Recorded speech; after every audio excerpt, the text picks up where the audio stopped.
Morning children, आप लोगों का चैप्टर गणेशोत्सव पूरा हो गया है। मैंने आपको प्रश्नोत्तर की पीडीएफ भेजी थी। आशा है आपने अपना कार्य पूरा कर लिया होगा। आज हम ज्ञान सागर का पाठ्यक्रम का अंतिम पाठ, जो आपकी कविता है कर्मवीर, और जिसके कवि हैं रामधारी सिंह दिनकर, उस कविता को पढ़ेंगे। और इसी के साथ ये कविता पूरी होने के बाद आपको मैं इसके प्रश्नोत्तर भेजूंगी और अभ्यास कार्य भेजूंगी। और इस कविता को पूर्ण करने के बाद हमारा ज्ञान सागर का पाठ्यक्रम समाप्त हो जाएगा। उसके बाद हम अभ्यास सागर का जो हमारा पाठ्यक्रम है उसको पूर्ण करेंगे। तो आप लोग बहुत ध्यान से इस कविता को सुनेंगे। कर्मवीर का अर्थ होता है वह व्यक्ति जो निरंतर कर्म में लगा रहता है, निरंतर अपने कार्य में लगा रहता है, जो कठोर परिश्रम करता है, किसी भी कठिनाई, किसी भी बाधा, किसी भी रुकावट को अपने लक्ष्य के सामने नहीं आने देता, उसको कर्मवीर कहा जाता है।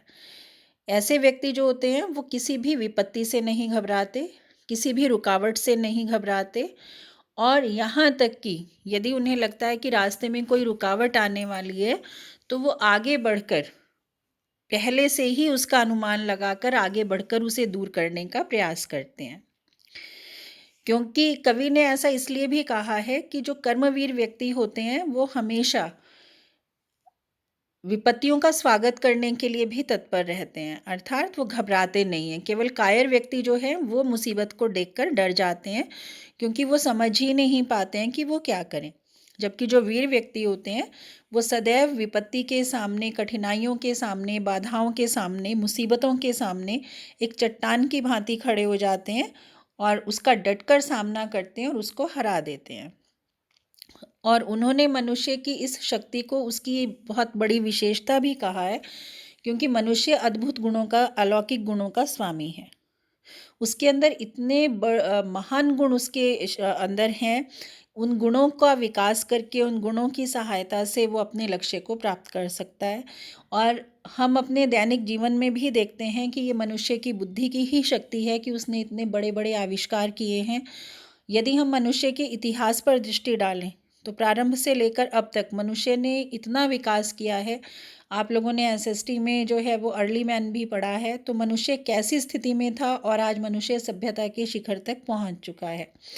तो इसी बात को जो कवि रामधारी सिंह दिनकर हैं, उन्होंने इन्हीं बातों को अपने कविता के माध्यम से हमें बताने का प्रयास किया है। तो आप लोग बहुत ध्यान से इसको सुनेंगे। कविता है कर्मवीर। सच है विपत्ति जब आती है, कायर को ही दहलाती है। दहलाने का अर्थ होता है डराना। यानी ये बात बिल्कुल सच है कि यदि कभी जीवन में मुसीबत आ जाती है तो जो कायर व्यक्ति हैं वो मुसीबत उन कायर लोगों को ही डराती है। सूरमा नहीं विचलित होते। सूरमा कहते हैं वीर को, योद्धा को। जो वीर होते हैं वो कभी भी विपत्ति को देखकर, मुसीबत को देखकर, आपत्ति को देखकर कभी भी विचलित होने का मतलब है परेशान होना और चिंतित होना, धैर्य खो देना। तो जो वीर व्यक्ति होते हैं वो विपत्ति को देखकर कभी विचलित नहीं होते हैं, अर्थात कभी परेशान नहीं होते हैं, उससे घबराते नहीं हैं, उससे डरते नहीं हैं, और एक क्षण के लिए भी अपना धैर्य नहीं छोड़ते।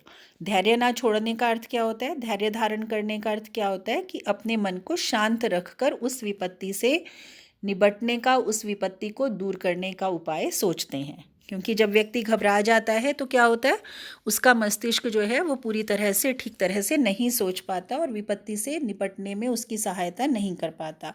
लेकिन जो व्यक्ति साहसी होता है उसके अंदर धैर्य भी होता है, और उस धैर्य के कारण वो विपत्ति का सामना करने के लिए सक्षम हो जाता है, समर्थ हो जाता है, और बहुत धैर्य के साथ उसके मस्तिष्क में अनेक विचार आते हैं और उन विचारों का क्रियान्वयन करके, उन विचारों के द्वारा वो उस विपत्ति को दूर करता है। विघ्नों को गले लगाते हैं, कांटों में राह बनाते हैं। विघ्न मतलब रुकावट। विघ्नों को गले लगाने का मतलब है कि बड़े से बड़ी रुकावटों का भी वो सामना करते हैं, उनसे डरकर भागते नहीं हैं, बल्कि उनके सामने खड़े होते हैं, उनका सामना करते हैं। कांटों में राह बनाते हैं। कांटों का मतलब है मुश्किलें, कठिनाइयाँ। चाहे कितनी भी बड़ी से बड़ी मुश्किल आ जाए, लेकिन जो कर्मवीर व्यक्ति होता है, जो वीर व्यक्ति होता है, वो उन कठिनाइयों में भी अपने लिए रास्ता ढूंढ लेता है, अपने लक्ष्य तक पहुंचने का रास्ता ढूंढ लेता है। मुँह से न कभी उफ कहते हैं, संकट का चरण न कहते हैं। ऐसे लोग मुसीबत आने पर कभी भी हाय तौबा नहीं मचाते, रोते नहीं हैं, चिल्लाते नहीं हैं, धैर्य नहीं खोते हैं। संकट का चरण न गहते हैं। गहने का मतलब पकड़ना, चरण मीन्स पैर। मुसीबत के पैर नहीं पकड़ते। पैर पकड़ने का मतलब है हार मान लेना। मुसीबत से हार नहीं मानते हैं। संकट का चरण न गहते हैं, अर्थात मुसीबतों से हार नहीं मानते हैं, बल्कि डटकर उनका मुकाबला करते हैं। जो आ पड़ता सब सहते हैं। जैसी भी स्थितियां आती हैं, जैसी भी परिस्थितियां होती हैं, कठिनाइयां होती हैं, उन सब का सामना करते हैं। उद्योग निरत नित रहते हैं। उद्योग निरत मतलब परिश्रम में लगे रहना, कठोर परिश्रम करते रहना। निरत मीन्स लगे रहना, उद्योग मीन्स कठोर परिश्रम। लगातार कठोर परिश्रम करते हैं, अपने रास्ते से पीछे नहीं हटते, लक्ष्य प्राप्ति के अपने मार्ग से पीछे नहीं हटते। शूलों का मूल नसाते हैं। शूल कहते हैं कांटों को। मूल का अर्थ होता है जड़। नसाने का मतलब होता है नष्ट करना। शूलों का मूल नसाते हैं, कांटों को जड़ से नष्ट करते हैं, जड़ से उखाड़ फेंकते हैं। कांटे मतलब रुकावटें, अर्थात अपने रास्ते की रुकावटों को पूरी तरह से दूर कर देते हैं, अपने रास्ते में आने वाली मुश्किलों को पूरी तरह से समाप्त कर देते हैं। बढ़ खुद विपत्ति पर छाते हैं और आगे बढ़कर मुसीबत का डटकर सामना करते हैं, मुसीबत से डरते नहीं हैं।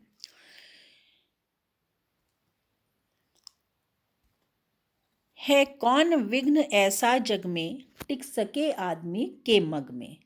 मैंने अभी आपको बताया विघ्न मीन्स रुकावट, जग का मतलब संसार, और मग का अर्थ होता है रास्ता। कि संसार में ऐसा, ये प्रश्न है, देखो यहाँ क्वेश्चन मार्क है, यानी कवि प्रश्न पूछ रहे हैं कि क्या संसार में ऐसी कोई भी रुकावट है जो मनुष्य को आगे बढ़ने से रोक सके, जो मनुष्य का रास्ता रोक सके।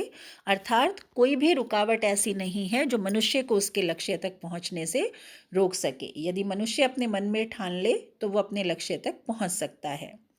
खम ठोक ठेलता है जब नर। खम ठोकने का मतलब है ताकत लगाना, कि जब मनुष्य अपनी पूरी ताकत लगाता है, पर्वत के जाते पांव उखड़, तो वो पर्वतों को भी उनके स्थान से हटा सकता है। और आप लोगों में से बहुत सारे बच्चे ऐसे होंगे जिन्होंने वो मूवी देखी होगी दशरथ मांझी के जीवन पर, मांझी द माउंटेन मैन। उसने पहाड़ों को काट कर किस तरीके से जो है अपने गांव के लोगों के लिए एक सड़क बना दी। तो क्या है, ये पहाड़ को अपनी जगह से हटाना है। इसी तरह से जब नदियाँ जो है नदियों पर बांध बनाए जाते हैं, पहाड़ों को काट कर रास्ते बनाए जाते हैं, सड़कें बनाई जाती हैं, तो वो सब किस कारण होता है, किसके द्वारा होता है? मनुष्य के द्वारा, उसकी बुद्धि के द्वारा, उसकी शक्ति के द्वारा और उसके दृढ़ निश्चय के द्वारा। इसीलिए कवि कहता है कि संसार में कोई भी जो लक्ष्य है वो मनुष्य के लिए असंभव नहीं है। ऐसी कौन सी रुकावट है जो मनुष्य को आगे बढ़ने से रोक सके? क्योंकि मनुष्य जब अपनी पूरी शक्ति लगाता है, अपनी शक्ति का सदुपयोग करता है, पूर्ण उपयोग करता है, तो वो अपने मनचाहे लक्ष्य को प्राप्त कर सकता है, पर्वतों को भी अपने रास्ते से हटा सकता है। मानव जब जोर लगाता है, पत्थर पानी बन जाता है। अर्थात मनुष्य जब अपनी योग्यता, अपनी शक्ति का पूर्ण उपयोग करता है, रास्ते की मुसीबतों से विचलित नहीं होता है, तो वो पत्थरों को काट कर भी नदियाँ बहा सकता है। आपने देखा है कि मनुष्य ने किस प्रकार से जो है वो नदियों से नहरें बनाई, नदियों पर बांध बनाए, और किस तरीके से उसने नदियों का रास्ता भी बदल दिया। तो ये मनुष्य की शक्ति का ही परिणाम है, उसके दृढ़ निश्चय, उसके कठोर जो परिश्रम है, उसी का परिणाम है कि जब मनुष्य हार नहीं मानता है, अपने लक्ष्य प्राप्ति से पीछे नहीं हटता है, तो वो असंभव को भी संभव करके दिखा सकता है। गुण बड़े एक से एक प्रखर। प्रखर मीन्स तीक्ष्ण, तीखे, महान हैं छिपे मानवों के भीतर। कवि कहते हैं कि मनुष्यों के अंदर एक से बढ़कर एक महान गुण छिपे हुए हैं। कैसे छिपे हुए हैं? मेहंदी में जैसे लाली हो। मेहंदी का रंग कैसा होता है? हरा होता है। और जब मेहंदी लगाते हैं उसके बाद वो रंग कैसा छोड़ती है? लाल छोड़ती है। तो जैसे मेहंदी में लाल रंग छिपा रहता है, वर्तिका बीच उजियाली हो, दिया सलाई में, माचिस की तीली में, वर्तिका मतलब दिया सलाई अर्थात माचिस की तीली। जैसे माचिस की तीली में उजियाली मीन्स प्रकाश छिपा रहता है। जब तक हम माचिस की तीली नहीं जलाते हैं तब तक हमें प्रकाश दिखाई नहीं देता। तो मेहंदी नहीं लगाते तो लाल रंग दिखाई नहीं देता। इसी तरह से जब तक मनुष्य अपने गुणों को पहचान कर, अपनी शक्ति को पहचान कर उसका उपयोग नहीं करता, तब तक उसे लक्ष्य की प्राप्ति नहीं होती, तब तक वो जो है वो अपनी कठिनाइयों को दूर नहीं कर पाता। तो इसलिए कवि ने कहा है कि मनुष्यों के अंदर तो एक से बढ़कर एक महान गुण हैं, और वो महान गुण उसके अंदर उसी तरह छिपे हुए हैं जैसे मेहंदी में लाल रंग छिपा रहता है और दिया सलाई अर्थात माचिस की तीली में प्रकाश छिपा रहता है।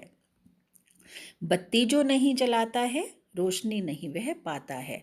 अर्थात जो व्यक्ति बत्ती नहीं जलाएगा उसे प्रकाश भी नहीं मिलेगा। बत्ती जलाने का मतलब सिर्फ बल्ब जलाने से नहीं है, चाहे वो दीपक जलाने से हो, चाहे वो मोमबत्ती जलाने से हो, है ना। उसकी जब तक हम उसको नहीं जलाएंगे तब तक हमें प्रकाश नहीं मिलेगा।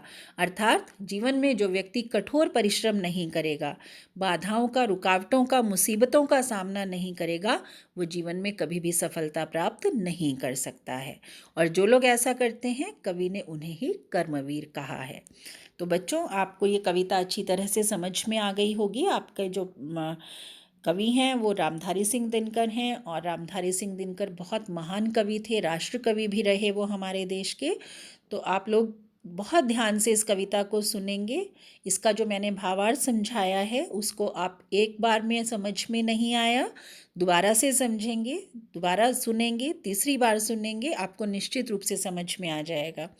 और यदि नहीं समझ में कोई चीज़ आती है तो आप मुझसे पूछ सकते हैं। आप सबके पास मेरा व्हाट्सएप नंबर है। और अब आपका नेक्स्ट जो पीरियड होगा उसमें हम इसके प्रश्नोत्तर और अभ्यास कार्य करेंगे। धन्यवाद बच्चों, आपका दिन मंगलमय हो।